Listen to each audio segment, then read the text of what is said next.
സുഹൃത്തുക്കളെ, കേരളത്തിൽ മദ്യത്തിൻ്റെയും മയക്കുമരുന്നിൻ്റെയും ഉപയോഗം വർദ്ധിച്ചുകൊണ്ടിരിക്കുകയാണ്. ഇതിൻ്റെ കാരണങ്ങൾ എന്താണ്? പരിഹാര മാർഗങ്ങൾ എന്താണ്? നിർഭാഗ്യവശാൽ ഇതിനെക്കുറിച്ചുള്ള ചർച്ചകൾ സത്യത്തേക്കാൾ കൂടുതൽ മിഥ്യാധാരണകളാണ് ഭരിക്കുന്നത്. അതുകൊണ്ട് ഈ പ്രശ്നത്തിൻ്റെ വ്യാപനം, കാരണങ്ങൾ, പരിഹാര മാർഗങ്ങൾ എന്നിവയെ സംബന്ധിച്ച് വസ്തുനിഷ്ഠമായ ചില കാര്യങ്ങൾ പരിശോധിക്കുവാനാണ് ഇവിടെ ശ്രമിക്കുന്നത്. ഈ ചർച്ചയിൽ പ്രധാനമായിട്ടും 5 കാര്യങ്ങളാണ് പരിശോധിക്കപ്പെടുന്നത്. ഒന്ന്, ഇതിൻ്റെ വ്യാപനം കേരളത്തിൽ എന്തുമാത്രം ഉണ്ട്. രണ്ടാമത്, ലഹരി പദാർത്ഥങ്ങളുടെ ഉപയോഗത്തിൽ കേരളത്തിൻ്റെ സ്ഥാനം എന്തുമാത്രം ഉയരത്തിലാണ്. മൂന്നാമത്, ഇതിൻ്റെ കാരണം കമ്മ്യൂണിസ്റ്റുകളും മുസ്ലിങ്ങളും ആണ്. 4, ഇതിൻ്റെ യഥാർത്ഥ കാരണം എന്താണ്. 5, ഇതിൻ്റെ പരിഹാര മാർഗങ്ങൾ എന്തെല്ലാമാണ്. മദ്യത്തിൻ്റെ ഉപയോഗത്തെ സംബന്ധിച്ച് ആഗോളതലത്തിലും അഖിലേന്ത്യാ തലത്തിലും കേരളത്തിലും ഒക്കെ അതിൻ്റെ കണക്കുകൾ വ്യക്തമാണ്. അതിനെ സംബന്ധിച്ചുള്ള ചില കണക്കുകൾ ആദ്യം പരിശോധിക്കാം. ആഗോളതലത്തിൽ 2023 ലോകം എമ്പാടും $2.31 ട്രില്യൺ ഉള്ള മദ്യം വിൽക്കുകയും ഉപയോഗിക്കുകയും ചെയ്തിട്ടുണ്ട്. അതായത് $2.3 ലക്ഷം കോടി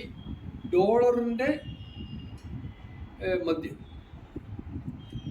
ഇത് 2032 ആകുമ്പോൾ $5.71 ട്രില്യൺ ആയിട്ട് വർദ്ധിക്കും എന്നാണ് കണക്കാക്കിയിരിക്കുന്നത്. ഇന്ത്യയിലെ സംബന്ധിച്ച് 2023 $5,240 ലക്ഷം രൂപയുടെ മദ്യമാണ് വിൽക്കുകയും ഉപയോഗിക്കുകയും ചെയ്തതായി കണക്കാക്കിയിരിക്കുന്നത്.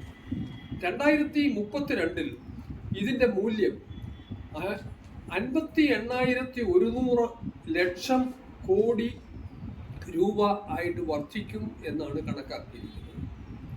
ഇപ്പോൾ ദേശീയ ഉൽപാദനത്തിൽ 2% സംഭാവന ചെയ്യുന്നത് മദ്യം ആണ് എന്നാണ് കണക്കാക്കിയിരിക്കുന്നത്. ഇത് വളരെ ഉയർന്ന ഒരു കണക്കാണ്, അല്ലെങ്കിൽ ദേശീയ വരുമാനത്തിലെ ഉയർന്ന ഒരു അനുപാതം തന്നെയാണ് ഇത്. ഉയർന്നതെന്ന് പറയുമ്പോൾ കാർഷിക മേഖല സംഭാവന ചെയ്യുന്നത് 18% മാത്രമേ ഉള്ളൂ. അതുമായിട്ട് താരതമ്യപ്പെടുത്തുമ്പോൾ മദ്യം 2% സംഭാവന ചെയ്യുന്നു എന്ന് പറയുമ്പോൾ അത് വലിയ ഒരു അളവാണ്, തോതാണ് എന്ന് നാം മനസ്സിലാക്കേണ്ടിയിരിക്കുന്നു. അഖിലേന്ത്യാ തലത്തിൽ മദ്യം ഉപയോഗിക്കുന്നതിനെ സംബന്ധിച്ച് കണക്കുകളുണ്ട്. ഏറ്റവും കൂടുതൽ മദ്യം ഉപയോഗിക്കുന്നത് ഛത്തീസ്ഗഡിലാണ്. അവിടെ 35.6% ആളുകൾ മദ്യം ഉപയോഗിക്കുന്നു. രണ്ടാമത് ത്രിപുരയിൽ 34.7%. മൂന്നാമത് പഞ്ചാബിലാണ് 28.5%. അഞ്ചാമത് അരുണാചൽ പ്രദേശിലാണ് 28%. അഖിലേന്ത്യാ തലത്തിൽ 14.6% ആളുകളാണ് മദ്യം ഉപയോഗിക്കുന്നത്. എന്നാൽ കേരളത്തിൽ 12.4% ആളുകൾ മദ്യം ഉപയോഗിക്കുന്നു എന്നാണ് അഖിലേന്ത്യാ തലത്തിൽ കണക്കാക്കിയിരിക്കുന്നത്.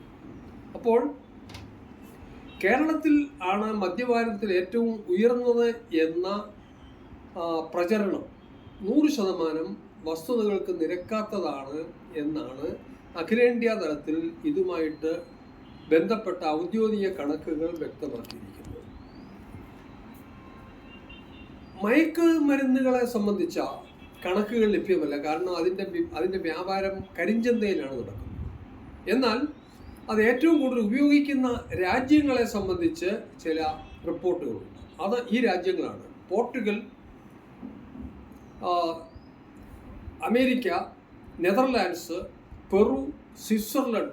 ഈ രാജ്യങ്ങളൊക്കെയാണ് മയക്കുമരുന്ന് ഉപയോഗത്തിലെ മുൻപിൽ നിൽക്കുന്നത്.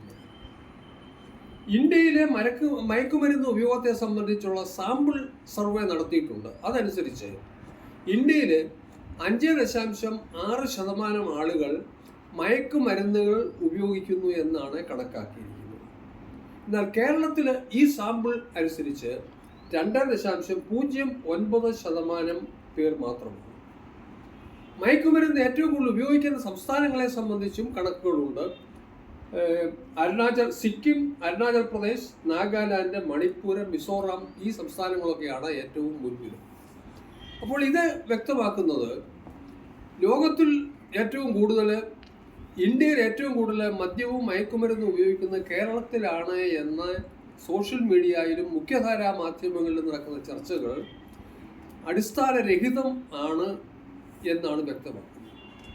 ഇത് പറയുമ്പോൾ മദ്യത്തെ സംബന്ധിച്ച് മയക്കുമരുന്നിൻ്റെ ഉപയോഗത്തിൻ്റെയും വ്യാപനത്തെ സംബന്ധിച്ച് ചർച്ചകൾ ഉണ്ടാകരുതെന്നല്ല, ഉണ്ടാകണം. തീർച്ചയായിട്ടും ഇപ്പോഴുള്ള അളവ് ഉപയോഗം തന്നെ കുറയുകയും വേണം. അതുകൊണ്ട് ചർച്ചകൾ ഉണ്ടാകണം. പക്ഷേ ഈ കണക്കുകൾ പറയുന്നത് വസ്തുനിഷ്ഠമല്ല എന്നുള്ളതാണ്. അടുത്തത്, ഇതിൻ്റെ കാരണം എന്താണ്?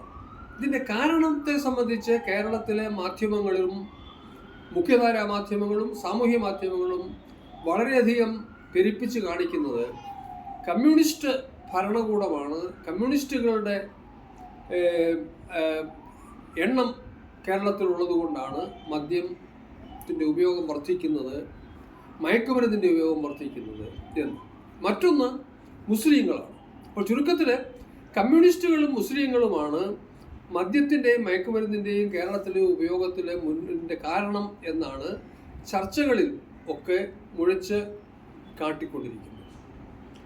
ഇതിനെ സംബന്ധിച്ച് ഇതും വസ്തുതകൾക്ക് നിരക്കുന്നില്ല. കാരണം മദ്യം അഖിലേന്ത്യാ തലത്തിൽ 14.6% ഉപയോഗിക്കുമ്പോൾ കേരളത്തിൽ 12% എന്ന് പറയുമ്പോൾ കേരളത്തിൽ മാത്രമേ ഉള്ളൂ കമ്മ്യൂണിസ്റ്റുകൾ. മറ്റ് സംസ്ഥാനങ്ങളിലൊന്നും കമ്മ്യൂണിസ്റ്റുകളില്ല. അവിടെയാണ് കൂടുതൽ മദ്യം ഉപയോഗിക്കുന്നത്. മറ്റൊന്ന്, മതവിശ്വാസികളുടെ തരംതിരിച്ചിട്ട് അവരുടെ ഇടയിലെ മദ്യത്തിൻ്റെ ഉപയോഗത്തെ സംബന്ധിച്ചുള്ള കണക്കുകൾ അഖിലേന്ത്യാ തലത്തിൽ ഔദ്യോഗികമായ കണക്കുകളുണ്ട്. ആ കണക്കുകൾ ഇങ്ങനെയാണ് പറയുന്നത്. ഇന്ത്യയിൽ ക്രിസ്ത്യാനികളിൽ 36% പേര് മദ്യം ഉപയോഗിക്കുന്നു, ഹിന്ദുക്കളിൽ 20% പേര് മദ്യം ഉപയോഗിക്കുന്നു, മുസ്ലിങ്ങളിൽ 6% പേരാണ് മദ്യം ഉപയോഗിക്കുന്നത്. അപ്പോൾ മുസ്ലിങ്ങളാണ് മദ്യത്തിൻ്റെ ഉപയോഗത്തിൻ്റെ കാരണക്കാർ, ഉപയോഗം വർദ്ധിക്കുന്നതിൻ്റെ കാരണക്കാർ എന്ന് പറയുന്നതും നിലവിലുള്ള ഔദ്യോഗിക കണക്കുകൾ അനുസരിച്ച് വസ്തുതകൾക്ക് നിരക്കാത്തതാണ്, പൂർണ്ണമായിട്ടും നിരക്കാത്തതാണ്. മറ്റു തമാശയായിട്ടുള്ളൊരു കാര്യം, ഏറ്റവും കൂടുതൽ മദ്യം ഉപയോഗിക്കുന്നത് ക്രിസ്ത്യാനികളാണ് അഖിലേന്ത്യാ തലത്തിലും കേരളത്തിലും കണക്കുകൾ അനുസരിച്ച്. എന്നാൽ ക്രൈസ്തവ മതത്തിലെ നേതാക്കന്മാർ, ബിഷപ്പന്മാരാണ് മുസ്ലിങ്ങളാണ് മദ്യത്തിൻ്റെ ഉപയോഗത്തിൻ്റെ കാരണക്കാർ എന്ന് ഇടതടവില്ലാതെ ആരോപണം നടത്തിക്കൊണ്ടിരിക്കുന്നത് എന്നത് വളരെ ശ്രദ്ധേയമായ, ലജ്ജാകരമായ ഒരു വസ്തുതയാണ്. അപ്പോൾ യഥാർത്ഥ കാരണം എന്താണ്? യഥാർത്ഥ കാരണം പരിശോധിക്കുമ്പോൾ ധനം കൂടുതലുള്ള രാജ്യങ്ങൾ, പണം കൂടുതൽ കൈവശം വരുന്ന ആളുകളുടെ ഇടയിലാണ് മദ്യപാനവും മയക്കുമരുന്നിൻ്റെ ഉപയോഗവും വർദ്ധിച്ചു. അപ്പം ഇന്നത്തെ വികസന പ്രക്രിയ ഇതുമായിട്ട് ബന്ധപ്പെട്ടിരിക്കുന്നതാണ്. വികസനം കൂടുതലുള്ള പ്രദേശങ്ങളിൽ പണം കൂടുതൽ ജനങ്ങളുടെ കയ്യിൽ വരുന്നു, അവിടെ മദ്യപാനം കൂടും. മദ്യപാനം സാമൂഹ്യ അംഗീകാരത്തിൻ്റെയും മേന്മയുടെയും ഒരു ലക്ഷണമായും മാറിക്കൊണ്ടിരിക്കുകയാണ്. മദ്യസൽക്കാരമാണ് ഇന്ന് സമൂഹത്തിൽ കൂടുതൽ അംഗീകാരം നേടണമെങ്കിൽ മദ്യസൽക്കാരം നടത്തണം. അപ്പോൾ അതുകൊണ്ട് സാമൂഹിക സാമ്പത്തിക വ്യവസ്ഥയിലുള്ള മാറ്റമാണ്, അല്ലെങ്കിൽ നാം കൽപ്പിക്കുന്ന നേട്ടമാണ്. എന്നാൽ അതായത് മുതലാളിത്ത വികസന നേട്ടമാണ് മദ്യത്തിൻ്റെയും മയക്കുമരുന്നിൻ്റെയും ഉപയോഗം വർദ്ധിപ്പിച്ചുകൊണ്ടിരിക്കുന്നത് എന്നുള്ളത് ആണ് ഒരു വസ്തുത. മുതലാളിത്ത വികസനം ഉണ്ടാകുമ്പോൾ ഒരു വഴിക്ക് കൂടെ പണം കയ്യിൽ കൂടുതലുണ്ടാകുന്നു, മറ്റൊരു വഴിക്കൂടെ മാന്യതയുടെ ലക്ഷണങ്ങൾ, പഴയ വല്ല ലക്ഷണങ്ങൾ, പുതിയ ലക്ഷണങ്ങൾ, അളവുകോലുകൾ ഉണ്ടാകുന്നു. മദ്യസൽക്കാരം മാന്യതയുടെയും സാമൂഹ്യ അംഗീകാരത്തിൻ്റെയും പുതിയ അളവുകോലായിട്ട് മാറുന്നു. ഇതിൻ്റെയൊക്കെ ഫലമായിട്ട് മനുഷ്യൻ്റെ മൂല്യബോധത്തിൽ, ചിന്താഗതിയിലും മാറ്റം ഉണ്ടാകും. അപ്പോൾ ഒരു വഴിക്ക് കൂടെ മുതലാളിത്ത വികസന പ്രക്രിയ പണം കൂടുതൽ ലഭ്യമാക്കുന്നു, മറ്റൊന്ന് മൂല്യബോധത്തിൽ മാറ്റം വരുത്തുന്നു. ഇതിൻ്റെ രണ്ടിൻ്റെയും കാരണം ഇത് രണ്ടുമാണ് മദ്യത്തിൻ്റെയും മയക്കുമരുന്നിൻ്റെയും ഉപയോഗം വർദ്ധിക്കുവാൻ ആഗോളതലത്തിലും എല്ലാ മേഖലകളിലും ഈ രണ്ട് കാരണങ്ങളാണ് എന്നുള്ളതാണ് വസ്തുത. അതുകൊണ്ട് ഇതിനെ അഡ്രസ്സ് ചെയ്യേണ്ടത് യഥാർത്ഥ കാരണങ്ങളെ ചൂണ്ടിയാണ് അഡ്രസ്സ് ചെയ്യേണ്ടത്. അതുകൊണ്ട് മുതലാളിത്ത വികസന രീതി, മുതലാളിത്ത ഉപഭോഗ സംസ്കാരം അത് നിരുത്സാഹപ്പെടുത്തുന്ന മൂല്യബോധം സമൂഹത്തിൽ സൃഷ്ടിച്ചാൽ മാത്രമേ ഇത് പരിഹരിക്കപ്പെടുവാൻ, നിയന്ത്രിക്കപ്പെടുവാൻ കഴിയൂ. ഇതിന് ഉത്തരവാദികൾ അല്ലെങ്കിൽ ചുമതലയുള്ളത് മതങ്ങളാണ്, പോലീസുകാരല്ല. പോലീസുകാരുടെ കഴിവ് കുറവ് കൊണ്ടാണ് ഇത് വർദ്ധിക്കുന്നത് എന്നുള്ളതും വസ്തുനിഷ്ഠമല്ല. മൂല്യബോധമാണ് അടിസ്ഥാന പ്രശ്നം. മൂല്യബോധത്തിലുണ്ടായിരിക്കുന്ന അപജയം, അതിൻ്റെ കാരണം മതങ്ങൾക്കുണ്ടായ പരാജയമാണ്. അതുകൊണ്ട് മതങ്ങൾ ജനങ്ങളുടെ മൂല്യബോധം മാറ്റിയെടുക്കുവാനായിട്ട് ശ്രമം നടത്തുകയാണ് പ്രധാനപ്പെട്ട കാര്യം. അതോടൊപ്പം നിർബന്ധമായിട്ടും നിയമവ്യവസ്ഥയിലും പോലീസിൻ്റെ സമീപനത്തിലുമൊക്കെ മാറ്റം ഉണ്ടാകും. ഈ വസ്തുതകൾ പരിശോധിക്കാതെ യഥാർത്ഥ വസ്തുതകളെ തമസ്കരിച്ചുകൊണ്ട് ചില മിഥ്യാധാരണകളെ കാരണങ്ങളായിട്ട് പ്രദർശിപ്പിക്കുന്ന ഇന്നത്തെ ചർച്ചാ രീതി ഈ അപകടം കൂടുതൽ അപകടത്തിലേക്ക് നീങ്ങും എന്നുള്ളതല്ലാതെ പരിഹരിക്കപ്പെടുവാൻ സഹായകരമല്ല എന്നുള്ളതാണ് വസ്തുത. അതുകൊണ്ട് ഈ വസ്തുതകളെ സംബന്ധിച്ചുള്ള ചർച്ചകൾ സമൂഹത്തിൽ ഉണ്ടാകട്ടെ എന്ന് പ്രതീക്ഷിച്ചുകൊണ്ട് എൻ്റെ വാക്കുകൾ ചുരുക്കുന്നു. നിങ്ങൾക്ക് എൻ്റെ നമസ്കാരം.